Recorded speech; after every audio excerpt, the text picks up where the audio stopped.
तो west coast district council की ओर से मैं आप सभी का स्वागत करता हूं। मैं हमारे पासवान लोगों का धन्यवाद करता हूं कि उन्होंने मुझे मौका दिया परमेश्वर के लोगों को बीच में परमेश्वर का वचन लेके आने के लिए। आज मैं कुछ वचन आपके बीच में लेके आना चाहता हूं जो पिछले दिनों में मैंने तैयार किया था।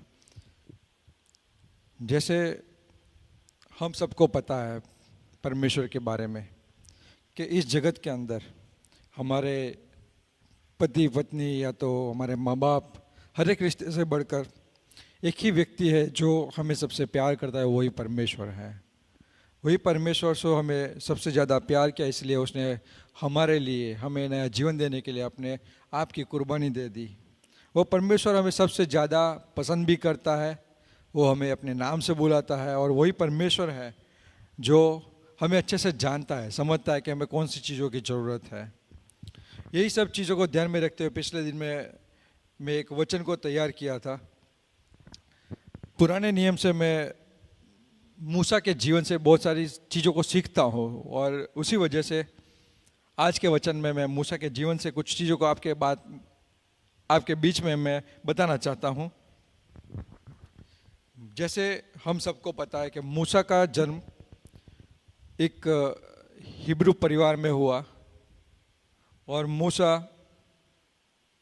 एक बंधुआई के अंदर, वो इजिप्ट के अंदर, वो मिस्र के अंदर वो उसका जन्म हुआ, जहाँ पे इजरायली लोगों का बच्चा पैदा होना मतलब एक कठिन समस्या माना जाता था उनको। जैसे फिरौन की ओर से एक संदेश था कि जो लड़का रहता है वो जिंदा नहीं होना चाहिए करके, वो उसको मार डालने के लिए प्रयत्न करते थे, लेकिन ये परमेश्वर की इच्छा थी, इसी वजह से मूसा वहाँ पे बड़ा हुआ। लेकिन मूसा का जीवन दूसरे लोगों से पूरा अलग था।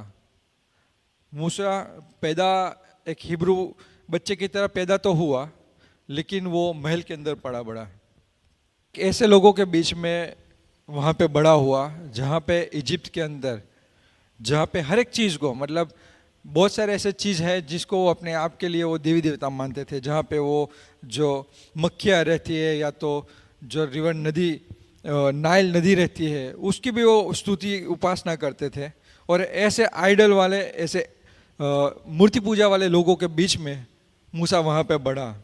लेकिन मूसा के कान में जब उसकी बहन ने बोला कि तू इन मिस्री लोगों के जैसा नहीं है, मूसा के जीवन में एक स्पार्क हुआ, मेरे अंदर कुछ तो है, मैं अलग हूँ, मैं इन लोगों के जैसा नहीं हूँ। और इसी वजह से जब उसको एक बुढ़ाहट आई, तब मूसा, जैसे हम सबको पुराने नियम से पता है कि वो एक हिब्री व्यक्ति को बचाने के लिए एक मिस्री व्यक्ति को मार डालता है, और वहाँ से वो भागने लगता है। मूसा मिस्र छोड़ दिया, इजिप्ट देश छोड़ दिया, और वो मिदियन में चला जाता है। जैसे हम सबको पता है, बाइबल में हम सब वचन को जानते हैं कि मूसा ऐसी जगह पे गया जहाँ पे पूरा आइडल वर्शिप, मूर्ति पूजा होता था, और उसका जो होने वाला ससुर था वो भी वहाँ का सबसे बड़ा याजक था। आप सोचिए, अगर वो याजक है तो उसके आजू बाजू में कितनी सारी मूर्ति पूजा हो रही होगी, और वो वहाँ पे सबसे बड़ा याजक मतलब सबका वो बॉस है, सबसे बड़ी वो पोस्ट पे वहाँ पे वो मूर्ति पूजा कर रहा है। और मूसा ऐसे लोगों के बीच में वहाँ पे उसने जीना शुरू किया, रहना शुरू किया। जैसे हम सबको पता है कि मूसा जब भागा तब उसके अंदर एक आग थी, ये मेरे लोग हैं, ये जो हिब्रू है वो मेरे लोग हैं। और उसमें से ही किसी एक व्यक्ति को जान को बचाने के लिए उसने एक मिस्री व्यक्ति को मार भी डाला। उसके जीवन में एक स्पार्क था, उसके जीवन में एक आग तो था, लेकिन जब वो मिस्र से भागा और एक गलत जगह पे आके वो फंस गया। मूसा के जीवन में एक डर आया, और उस डर की वजह से वो मिस्र देश को छोड़ दिया, और उस डर की वजह से वो एक गलत आश्रय में पहुंच गया। थोड़े समय पहले उसकी आवाज़ थी जिसमें एक धार्मिकता दिखाई दे रही थी, एक न्याय दिखाई दे रहा था, और उसी के चलते उसने मिस्र व्यक्ति को मार भी डाला। लेकिन उसके तुरंत बाद उसके जीवन में एक डर आया, और उसी डर की वजह से वो परमेश्वर की बुलाहट को छोड़ के एक गलत जगह पे आके और रुक गया। जब वो गलत जगह पे पहुंचा, उसका नतीजा ये आया कि उसके अंदर जो धीरज थी, जो उसके अंदर चाह थी अपने लोगों को बचाने की, वो वहाँ पे मर गई। जब वो गलत लोगों के बीच में आया, गलत जगह पे आया, जहाँ पे वो कुछ दिनों पहले उसने एक नई न्याय व्यवस्था शुरू की थी, वो मिस्री लोगों के लिए, मिस्री लोगों के बीच में हिब्रू लोगों के लिए लड़ने के लिए खड़ा हो गया था। लेकिन गलत लोगों के बीच में आने के बाद उसका वो धीरज, उसका वो न्याय करने का जो इच्छा था, या तो फिर उन लोगों को बचाने की जो चाहत थी, वो उस जगह पे मर गई। आज हमारे जीवन में भी ऐसा होता है। बहुत सारे ऐसे दोस्त, बहुत सारे ऐसे लोग जिनको हम अपने जिंदगी में हम अलाउ करते हैं, उनके लिए हम दरवाजा खोलते हैं, या तो हम कुछ ऐसे ग्रुप में जुड़ जाते हैं और वो लोग हमें क्या करते हैं, हमें स्वीकार करते हैं। मूसा के जीवन में भी ऐसा हुआ। जब वो भागा, कोई नहीं था, अकेला, कहाँ जाएगा, मिद्यान में पहुंचा। अभी उसकी आइडेंटिटी, उसके रिश्तेदार कोई नहीं, सिर्फ अकेला। और जब अकेलेपन रहता है तब व्यक्ति क्या खोजता है, एक्सेप्टेंस, कि कोई मेरा स्वीकार करे, कोई मुझे समझे, कोई मेरी बातों को जाने। और ऐसे हालात में मूसा वहाँ पे मिद्यान में पहुँच गया, और वहाँ पे ऐसे लोगों के बीच में पहुँचा जिन्होंने उसका स्वीकार भी कर लिया। दोस्तों, कई बार हमारे जीवन में भी, मेरे प्रिय, ऐसा होता है। हमारे जीवन में कई मोड़ ऐसे आते हैं, कई बार ऐसी परिस्थिति आ जाती है, शायद हम किसी को नहीं बोल सकते, या तो हम ऐसा समझते कि हमारे अपने हमें नहीं समझ पाएंगे, और उसी चक्कर में क्या होता है कि हम बहक जाते हैं, और उसके चलते हम ऐसे लोगों के बीच में, ऐसे गलत लोगों की संगति में पहुंच जाते हैं जो हमारे जीवन के उद्देश्य को नाश कर देता है। आइए हम एक वचन को पढ़ते हैं, निर्गमन 2:16 और 17। जैसे वचन ऐसे बताता है कि मिद्यान के याजक की 7 बेटियां थी, और वे वहां आकर जर बढ़ने लगी कि कटोतों में भर के अपने पिता की भेड़ बकरियों को पिलाए। निर्गमन 2:17 ऐसा बताता है कि तब चरवाहे आकर उनको हटाने लगे। इस पर मूसा ने खड़ा होकर उनकी सहायता की और भेड़ बकरियों को पानी पिलाया। अभी वो मिस्र से निकल के आ रहा है, उसके अंदर अभी जो पैशन है वो अभी भी जल रहा है, वो जो आग है अभी भी जल रही है उसके अंदर, वो जो बुलाहट है उसके जीवन में, जिसके द्वारा उसने एक व्यक्ति को मार भी दिया, वो ऐसा पैशन लेके अभी भी वो उसके अंदर एक आग जल रही है। और ऐसे समय में वो भाग के अभी मिद्यान में आ चुका है, और वहां पे उसकी मुठभेड़ हुई मिद्यान के याजक की जो लड़कियां थे उनसे। वो इजिप्ट से भागा है, मिस्र से भागा है, लेकिन उसके जीवन में अभी भी वो सारी चीज काम करती है, लोगों को बचाना, न्याय के लिए लड़ना।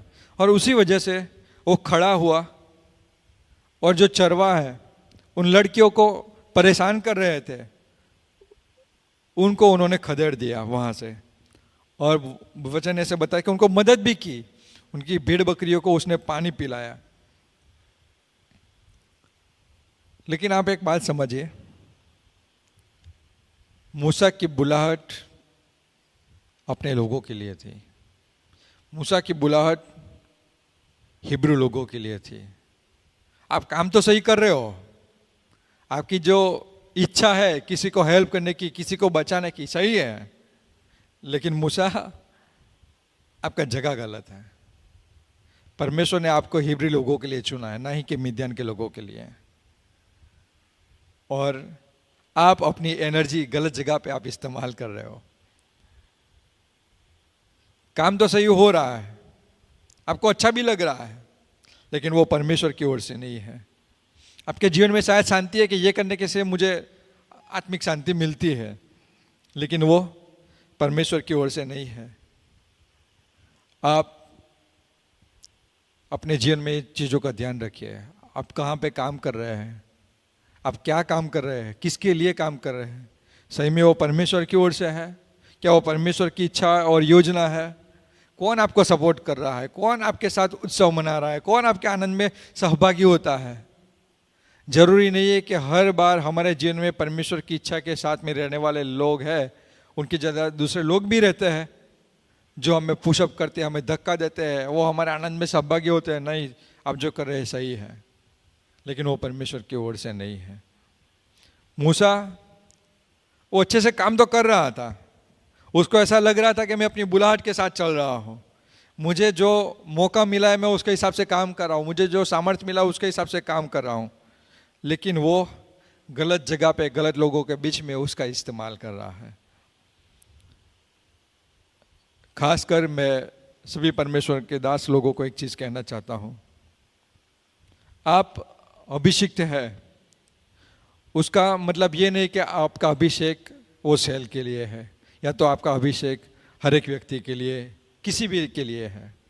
आप अनमोल है, तभी परमेश्वर ने एक उद्देश्य के साथ आपको अभिषेक किया है। परमेश्वर ने आपको अभिषेक किया है मतलब परमेश्वर एक योजना के साथ आपको रखा है। जहाँ कहीं पे भी है परमेश्वर की योजना है, उसकी इच्छा है, उसके हिसाब से परमेश्वर ने आपको रखा है वहाँ पे। इसीलिए आपका अभिषेक को आप ऐसे ही व्यर्थ में न बेच दें। कई बार ऐसा होता है, बहुत सारे लोग हमें निमंत्रण देते हैं,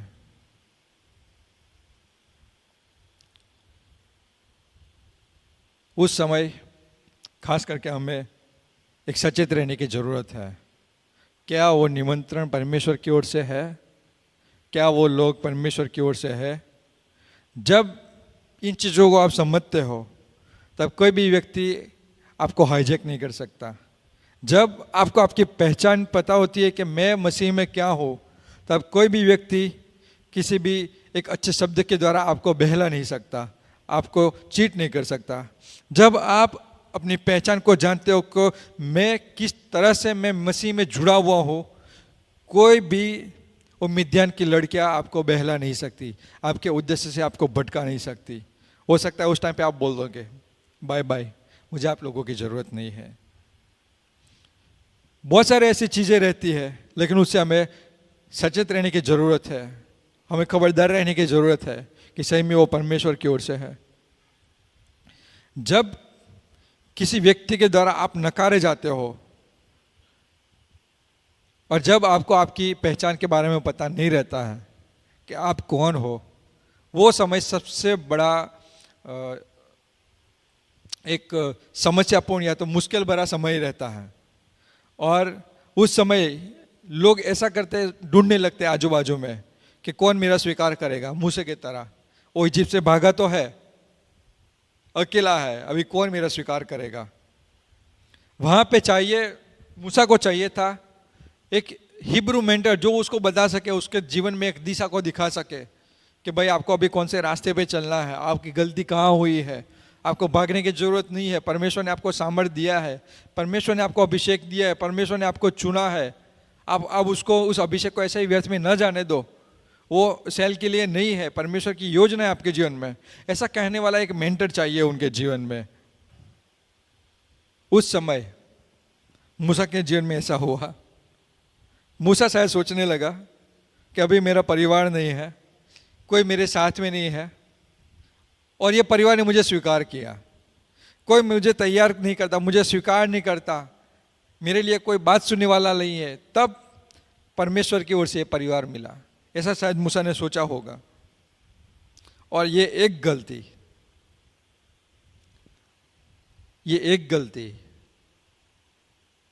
मूसा के जीवन में बहुत सारे सालों को पीछे धकेल देता है।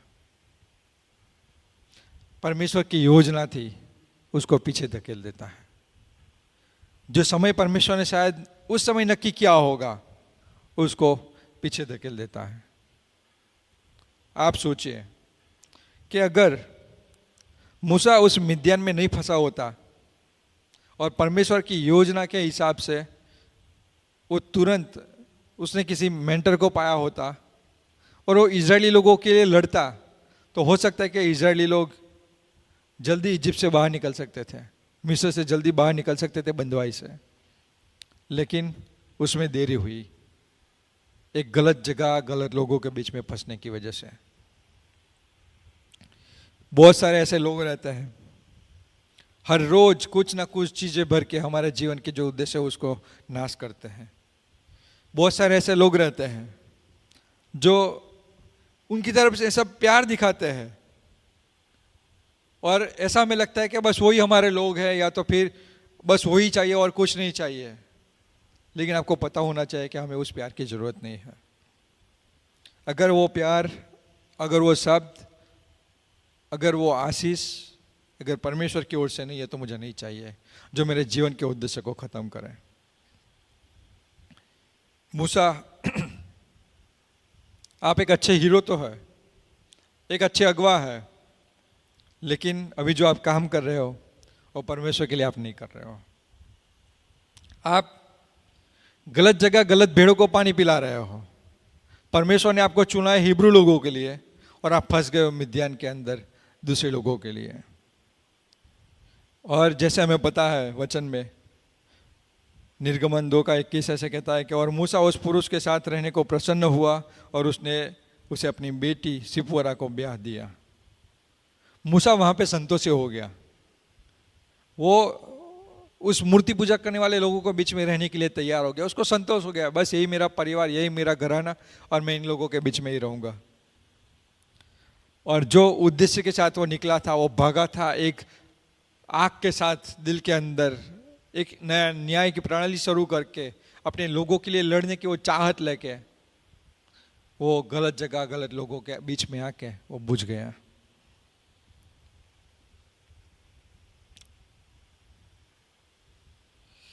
और सबसे अच्छा समय शुरू हुआ, मूसा के जो ससुर थे उनको एक दामाद मिल गया।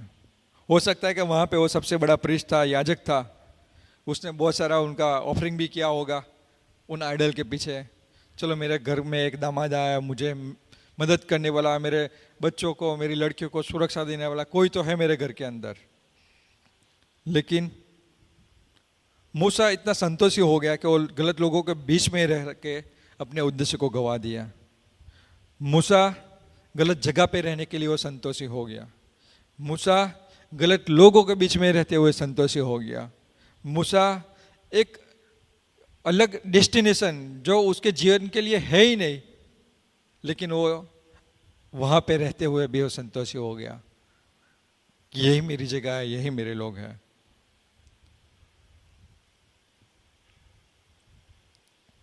बहुत सारे ऐसी चीज़ है जो हमारे जीवन में एक संतोष लेके आती है और परमेश्वर की जो आग रहती है, परमेश्वर के लिए जो हमें जलन रहती है, उसके लिए सेवा करने की, उसके लिए काम करने की,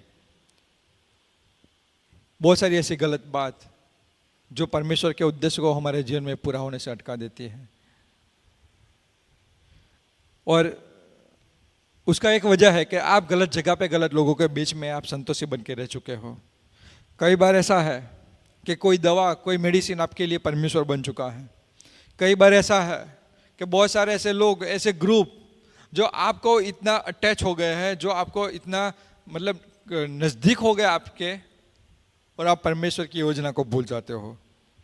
बहुत सारे ऐसे लोग, संपत्ति उससे ज़्यादा इतना जुड़ा हो जाता है कि वो परमेश्वर से भी ज़्यादा, परमेश्वर की योजना से भी ज़्यादा उसको प्यार करने लगते हैं। और बहुत सारे ऐसे लोग जो इतनी आशीष आशीष आशीष पाते हुए आशीष के स्रोत को भूल जाते हैं, अपने जीवन के उद्देश्य को वो भूल जाते हैं। लेकिन हमारे जीवन में क्या चाहिए? प्रभु एक आग, प्रभु की आग।